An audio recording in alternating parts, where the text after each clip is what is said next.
कल का दिन कुछ व्यस्त रहा। कल एक मीटिंग फिक्स थी श्री अर्जुन मुंडा साहब से, जो कि कृषि मंत्री एवं इंडियन ट्राइबल्स के मंत्री हैं। भारत का जो ट्राइबल समाज है वह शुरू से ही हमारे भारतीय समाज का एक अभिन्न अंग और हर दृष्टि से, चाहे वो धार्मिक हो, चाहे वो एग्रीकल्चरल हो, या चाहे संसाधन हो जंगल के, उन सब की दृष्टि से वो इस भारतीय समाज में बहुत ही मिलकर के और लगभग हमारी ही मान्यताओं के साथ जुड़ करके एक रसता से कभी भी हमारे और ट्राइबल्स के बीच में कोई बड़ा संघर्ष नहीं हुआ। हम दोनों ने मिलकर के हमारी राष्ट्र की धरोहर को आगे बढ़ाया। उन्होंने काफ़ी सेक्रीफाइस किया, इवन आज़ादी दिलाने में भी। अर्जुन मुंडा स्वयं एक ट्राइबल रीजन से ही आते हैं, झारखंड हैं, और ट्राइबल के उत्थान के लिए उनका जो योगदान है वो वास्तव में सराहनीय है। ऐसे व्यक्ति से जब मिलने का आपको मौका मिलता है तो निश्चित रूप से आप बहुत सी बातें उनसे कहना चाहते हैं और बहुत सी बातें आप उनसे सुनना चाहते हैं। हम कॉल फॉर जस्टिस, जिन्होंने पहले ही एक कमेटी बना करके, फैक्ट फाइंडिंग कमेटी बना करके, जिसके अध्यक्ष हाई कोर्ट के रिटायर्ड जस्टिस SN धिंगड़ा साहब थे, और उन्होंने लगभग 1 वर्ष तक इस विषय पे काम किया कि फॉरेस्ट राइट्स एक्ट 2006 बनने के बाद में जो हमारी जनजातियां या ट्राइबल लोग हैं उनमें क्या परिवर्तन आया है। मैं स्वयं भी उनके बीच में गया हूं। नारायणपुर नाम की जगह पे, जो छत्तीसगढ़ की कैपिटल से करीब 300 किलोमीटर दूर है, वहाँ पे 5-6 दिन में बिता के आए और सारे जगह को उसको देखा है। उन लोगों से बात की है, ट्राइबल लोग जो उस एरिया के बात की है, और जिस पर मैंने एक सेशन भी दिया है। यह एक बहुत ही आश्चर्य था कि वो लोग हमारी भारतीय संस्कृति पे हमसे ज़्यादा विश्वास करते हैं और उसको ज़्यादा सत्य रूप से उसको मानते और उसको फॉलो करते हैं। इसके अलावा मुझे ऐसा महसूस हुआ कि अंततः हमारा जो जितने भी सांस्कृतिक संपदा है या आध्यात्मिक संपदा है, ये उसी समाज से मुखर होकर के और इतनी विशाल बने। आज भी उनका हृदय उतना ही विशाल है जिसकी हम कल्पना करते हैं। ऐसे लोगों के साथ में उनका ध्यान रखना, उनकी परंपराओं, उनके जीवन यापन के तरीके को सुरक्षित रखना, ये हम सब लोगों का फर्ज बनता है। दंडकारण्य में, जो कि हमारी काफ़ी स्टेट्स को टच करता हुआ और उत्तर से दक्षिण को जोड़ता है, जिसको बक्सर भी कहते हैं, यह बहुत एरिया है और इसको दंडकारण्य कहा जाता है।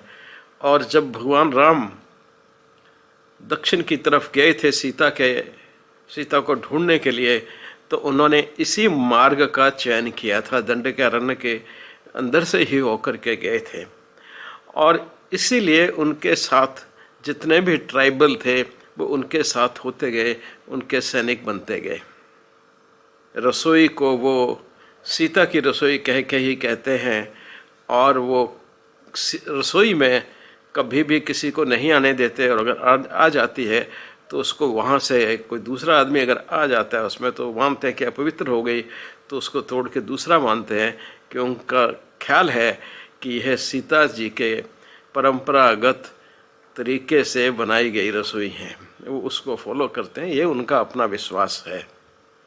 तो इसलिए वो हमारी भारतीय संस्कृति के एक अनन्य अंग हैं, पार्ट हैं, इनसेपरेबल पार्ट हैं, और उनका आर्थिक रूप से और उनके विचारों को, लाइफस्टाइल को प्रिजर्व करते हुए हमें उनको ऊपर लाना होगा। उनको, वो अपनी खुशी में वैसे खुश हैं, और दुनिया का कुछ इस तरह से विचार होने लगा कि ये हम लोगों से ज़्यादा खुश हैं, इसलिए उन्हें अपने लाइफस्टाइल में जीने रहने दो, वो उसी लाइफस्टाइल को फॉलो कर रहे हैं जिससे कि वो खुश रहें, प्रसन्न रहें। क्योंकि हमने इतना कुछ सभ्यता को बढ़ा करके, इतना विज्ञान को बढ़ा करके, इतना ज्ञान को बढ़ा करके क्या पाया? हम उनके कंपैरिजन में बहुत दुखी हैं, तो कम से कम वो तो सुख से जिएं। इसलिए उनको बाहर का प्रभाव ना डालें, उनको अपनी परंपराओं से ही, परंपराओं के बीच में और उनके विश्वास के साथ ही जीते रहें, और उसके साथ ही वो जो आज के विकसित समाज के फल हैं या इसकी जो उपलब्धियां हैं उनका भी उपयोग कर लें। और इसी निमित्त हम सब का भी ये प्रयास रहता है, और उसी के लिए जो वनवासी कल्याण योजना हमारे ही से मिलती जुलती, कॉल फॉर जस्टिस की तरह ही वो भी एक संस्थान है, और हम दोनों ने मिलकर के इसमें काम करना समझा और हम लोगों ने किया। एक साल बाद श्री एस.एन. धिंगड़ा साहब की अध्यक्षता में जो टीम थी, टीम काफ़ी बड़ी थी, और उस टीम ने एक रिपोर्ट तैयार की जिसमें उन्होंने बताया कि क्या खामियां हैं FRA 2006 बनने के बावजूद भी उसके इम्प्लीमेंटेशन में, और उसको जो हमारे जो जनजाति के बंधु हैं उनको फ़ायदा पहुंचने में उसका कितना रोल रहा है या कितना नहीं है, उसका एक एनालिसिस करके रिपोर्ट बनाई गई। और ये रिपोर्ट मिनिस्टर साहब को समर्पित करने के लिए हम लोगों ने उनसे समय मांगा था, और जो उन्होंने हमें दिया, कल का 3 बजे का समय उन्होंने हमको दिया था मिलने का। बहुत ही सौहार्दपूर्ण वातावरण में, जैसा आप इन पिक्चरों में देख रहे होंगे, हमारी बात हुई। हम लोगों ने पूरी उनको अपनी बात बताई, और उसके बाद हर सदस्य ने अपने विचार व्यक्त किए कि और हम आगे कैसे इस काम को बढ़ सकते हैं। और मुझे बड़ी प्रसन्नता होती है बताते हुए कि जो मिनिस्ट्री के जितने भी स्टाफ थे और जो मिनिस्टर साहब अर्जुन मुंडा जी ने हम लोगों को सहयोग का पूरा वादा किया, और इस तरह से यह मीटिंग हमारी करीबन 2 घंटे चली और उसके बाद समाप्त हो गई। मुझे बहुत प्रसन्नता हो रही है और एक उम्मीद की किरण नज़र आ रही है कि अब शायद हम लोग अपने जनजाति और ट्राइबल लोगों के बीच में जाकर के कुछ काम कर सकेंगे, उनको समझ सकेंगे। जो भी गवर्नमेंट की पॉलिसीज़ और इनेक्टमेंट हैं जो उनके भले के लिए, उत्थान के लिए बनाए गए हैं, उनका हम एनालिसिस कर सकेंगे कि कितने प्रभावी हैं और कितने अप्रभावी हैं, और भविष्य में उनमें किस तरह का परिवर्तन लाया जाए, वो बातें हम गवर्नमेंट को एडवाइस करेंगे। तो ये सारे प्रोजेक्ट से हमें बहुत प्रसन्नता हुई। इसमें अमेठी यूनिवर्सिटी जो मानेसर है वह भी हमारा सहयोग कर रही है, और इसके बारे में हमने सूचित किया मिनिस्टर साहब को और बाकी उनके सेक्रेटरीज और जो लोग थे उन लोगों को कि भाई इस तरह से हम लोग उनके साथ मिल कर के, और एजुकेशन की दृष्टि से भी, और एक स्टडी करने के लिए एक PhD प्रोग्राम भी हम स्टार्ट करेंगे जो सिर्फ डेडिकेटेड होगा जनजाति और हमारे ट्राइबल रीजन्स के लिए। इस तरह से जो युवा लोग हैं और विज्ञान के बैकग्राउंड से जो लोग आते हैं वो भी इससे जुड़ेंगे और हमारे ट्राइबल भाइयों का जो हमारे बिल्कुल अभिन्न अंग हैं उनकी परंपराओं की सुरक्षा और उनका उत्थान आगे बढ़ेगा। ऐसी मेरी भगवान से प्रार्थना है। धन्यवाद।